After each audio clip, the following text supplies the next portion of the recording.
Hey, everyone. Anthony Fantano here, internet's busiest music nerd. Hope you're doing well. And I got passed to me this really cool, interesting, informational infographic in response to my albums of the decade list, my top 200 albums of the decade that I just dropped, that just came out on the main channel, that I'm very happy is out and very happy with the rankings on. And there have been previous infographics and viewers of the show that have assembled like all of my album scores and they graph them out and stuff like that. And I've responded to some of that stuff. And this is very much along those lines. And given all of the stuff that is brought up in this graphic over here, I thought it would be interesting to go over. Especially since there is a lot that goes into pulling together a list of 200 records. Here we have the whole thing blown up. I think we will go over some of the number stuff first and then go on to some of the outliers, fun observations, and snubs that are mentioned in this graphic as well. First off, we have number of albums by year graphed out here, which I guess I'm somewhat happy with the distribution of albums on this thing. I mean, there's not a difference of 10 between any of these, so it is somewhat consistent, I suppose. I mean, I guess visually it looks like there's a big gap between 17 and 25, but I guess it's not so vast. But I wonder what it was about 2018 that was like, yeah! I mean, that is the year that I gave Daughters and Kids See Ghosts a 10 out of 10, and everything. So, I mean, for sure that has some kind of impact on it. But what is it about 2018? Was there something in the water? I don't know. If I really go back and look, do I feel like 2018 is one of the best musical years out there? I mean, I would have to think about it more, but if we were just going based off of my subconscious here, I guess obviously yes, maybe. Going on from there, we have percent of albums by year, which I guess if we break it down this way, it's not too vast a difference, 12.5% and 8.5%. And I think this is pretty cool because honestly, I was not trying to shoot for this kind of distribution. I was literally taking all of my previously written albums lists. I was looking at some other albums lists for any other records that I know other people might have enjoyed more than me. And, what was super popular that maybe I didn't fuck with or whatever. And I was just basically taking my top 20 from each albums list I had done, just chopping it off there, looking below that and looking if there are any records down there that really kind of grew on me a lot since I originally reviewed them. And then I just gathered all of those top 20s, top 15s, and I threw them all together, hundreds of albums, and then I just ranked them out from there.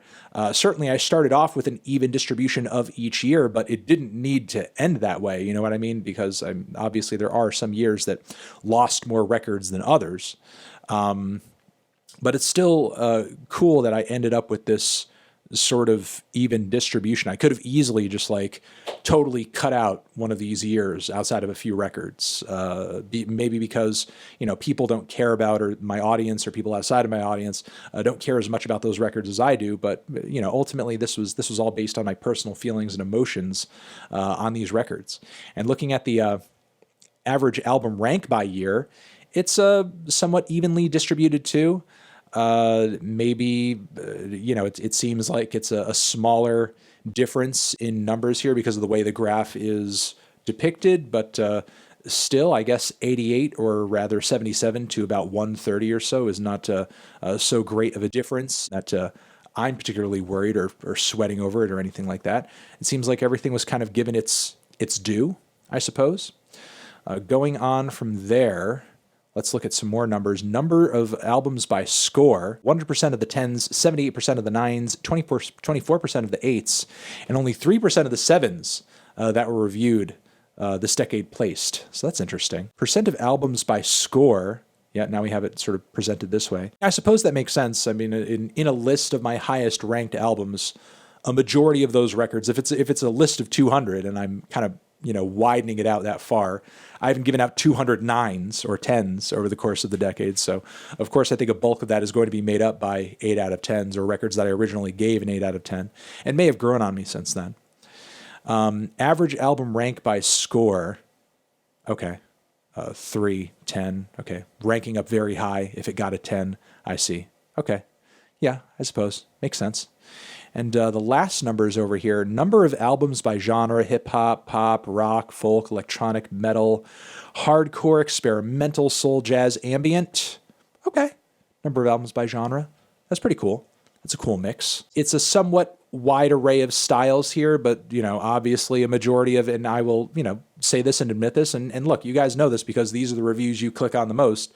Majority of my reviews are pop, rock, and hip hop. That's most of the stuff that you guys, from what I understand, you're hearing, you're asking me about. That's often what I am the most interested in as well, so I don't mind, listening to and reviewing those genres as often as I do. So, while in a perfect world, all of these would be perfectly evenly distributed and everything, I guess I am still happy that there was at least some representation going on with each of these genres. We have average album rank by genre. So even if a certain genre was not placed as many times as others, the average ranking is somewhat evenly distributed, certainly more evenly distributed than that previous graph that was kind of oriented the same way, just 115 to 85. So, even if I am not reviewing some genres as often as others, I do have the capacity to enjoy and appreciate them, at least emotionally and in a personal sense, in the same way. I have the capacity to enjoy a folk record as much as I would a record that is an ambient record or a metal record or a hip hop record and so on and so forth, which cool to know that, and I guess see that displayed in numbers. Some of the fun observations here. We have more recent albums tended to rank higher on the list than older ones. 2019 albums averaged at the highest at 77, and 2012 albums averaged at the lowest at 130.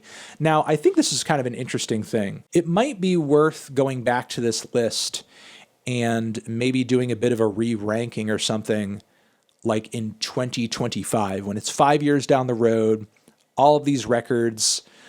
Obviously, I'm still dealing with some kind of time distribution there because the 2010 records are still going to be older than the 2019 records. But at least the dust is a bit more settled on all of it. You know what I mean? So maybe there would be a bit more of a, I guess you could say, a methodical ranking if all of it was a little bit older. It's an idea I'll explore and think about down the road. But still, I'm not surprised to know this. This is the trouble you're going to run into when you're not like a whole, editorial board on a music site and you're ranking albums based on your emotional feelings toward them and looking back at your past opinions that may be much older. And obviously our opinions on things change over time with new stimuli, information, and contexts. So, of course, I think I'm going to favor what's most recent, especially since new music is kind of my beat. As far as a few other outliers and observations made here, Mac Miller was the only 6 out of 10 on the list. Now, it's funny, I could have sworn I gave this a 7 out of 10, but I guess I didn't. But that still does feel to me, in retrospect and having revisited it for the list, to be one of my favorite Mac Miller projects. We have Tim Hecker's Virgins being the only ambient album in the top 50 at number 9. Next highest was Grouper. We have Kamasi Washington, the Epic, being the only jazz album in the top 50, though that is not true because the Onda Tropica record is a Latin jazz record. Maybe it's not an American jazz record or anything like that, but it's still a jazz record. Next highest was Montana Roberts at 58. Kid See Ghost was the only 10 out of 10 to not make the top 5. Yeah, because I feel like in comparison, the Charlie is a lengthier, heavier, more satisfying, more complete record. In a world where, I did like an EPs list or something, or Kid See Ghost was regarded as an EP, it would be like my EP of the decade. You know what I mean? But it's treated, or it's referred to as an album by the artist. I'm going to, treat it as such. And I will say, for something as short as it is, it certainly does feel complete like an album does. So that's not really a categorization I would deny it.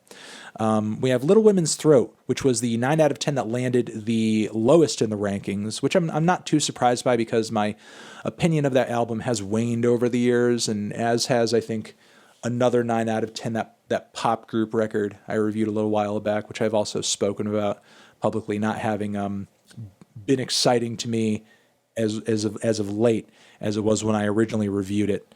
And I think that is all of these little outliers over here that landed on the list. It also has a factoid about Joanna Newsom's Have One on Me being the highest ranked album that was never officially reviewed. Now, that record was originally reviewed. It did get, if I remember correctly, an 8 out of 10. And the reason it's not on my YouTube channel anymore is because all of my '09 reviews and all of my early '010 reviews and 2010 reviews are completely gone, because that is the era in which I used sound clips in my reviews, and I would play chunks of the songs like throughout the review and stuff to point out certain things. And that was a review that I had to erase because that record came out in February, and I didn't stop using sound clips until it became close to my channel getting partnered, and I was not yet partnered at that point, I'm pretty sure, because I remember having an explicit conversation with somebody who's probably not even at YouTube anymore around that time about how continuing to do that is just going to get my channel DMCA'd and shut down, and I won't have my channel anymore. So I had to stop. And then we have the snubs, which I do want to address because there are some interesting ones on here. Chromeo, Business Casual. Yes, Business Casual, while I still do like it, just like I do any other album that has landed on a previous list, that one to me did not feel as essential as a lot of the other records that I had reviewed and talked about, either in terms of relevance and also my favoritism toward it has kind of, dwindled over the years. Gonja Sufi, a Sufi and a Killer. Yeah, that one is not as hot with me these days. Beastie Boys, Hot Sauce Committee Part 2. That also fell down the list. Also not as crazy about that one as I used to be, and I have talked about that in a previous video, even acknowledged it falling a little low in my albums of the year list that year. Big Crit, Return of Forever.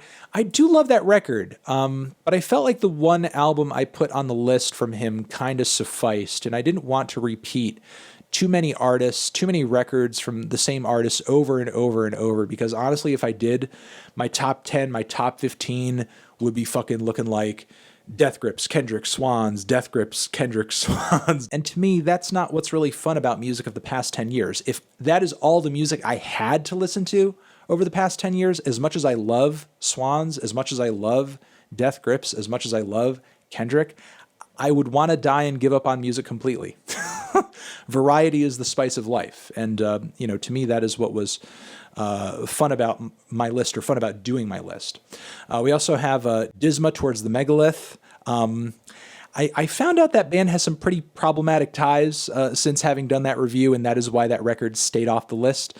Fiona Apple, The Idler Wheel, I will talk about that one. Kendrick Lamar, Good Kid, Mad City. I left this one off the list for, again, that repeat reason. Even though aesthetically and sonically, I understand that people regard Good Kid, Mad City as being a vastly different record from T-Pab, and in many respects it is.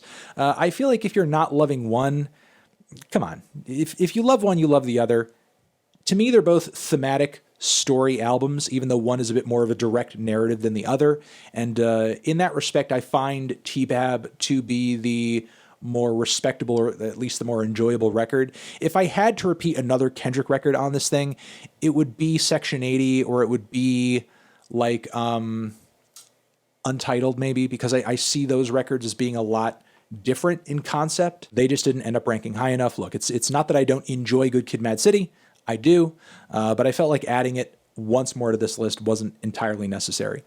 We have Tonight and FKA Twigs. We also have Rina Sawayama on here. They didn't land on here because just they're just EPs, you know what I mean? And not to diminish the artistic quality of the music on those records, they're very good EPs, but I didn't really place any EPs on the list, so that's why they didn't end up landing here. If I was doing that, then I would have put like Charlie XCX's Vroom Vroom on here as well. The pop group, already talked about that. Swans, The Glowing Man, again, didn't really want to do another repeat on here, especially since I find that record to be so aesthetically similar to Be Kind, almost like an extension. It is sort of a trio. In a way, I guess you could even say hey, this section is reserved for the seer to be kind, and also, you know, the glowing man, in the same way that I did that Brockhampton bunch. We have Death Grips Year of the Snitch, which is one of many Death Grips records that, again, did not make the list. I mean, if I was to do a ranking purely based on, you know, my favoritism towards certain albums in the Death Grips catalog and have every Death Grips album on there, certainly Ex-Military would rank higher than Year of the Snitch. Bottomless Pit would rank higher than Year of the Snitch. And of course, Year of the Snitch would be on there too. And we have Portal's Ion, which I acknowledged, a record that I rated really high very early in the year, and it still is a pretty incredible metal record to me, but I will say it has dulled a little bit for me since I first heard it. And then we have the Parquet Courts Wide Awake, and to go back to the Fiona Apple Idler Wheel, these two records, I actually had a copy and paste error, and I just didn't even end up having them make it over onto the master list, which is like a super dumb oversight. But I'm not sure if these two records would have cracked my top 50, but they certainly would have made it onto my list, and they are both great records. Those are probably the two oversights that I did not intend here in these snubs. And there's so many other albums that that did not make the list, but every other record that did not make it over here, that is at least listed here as a snub, yeah, I did not place here for a reason. There was some intent behind that. And I did also get a question or a mention or two I saw online about my inclusion of that Farrah Abraham record at place 200. And that is not just like an ironic placing. I do think that is genuinely a very weird, awesome, and I suppose forward thinking by accident, a happy accident, and experimental pop mayhem. I did speak about my enjoyment of the record in a recent Patreon-only Let's Argue, which we will show you a clip of here. You know, we're not going to be stingy about that shit, but this clip has been out for a little bit.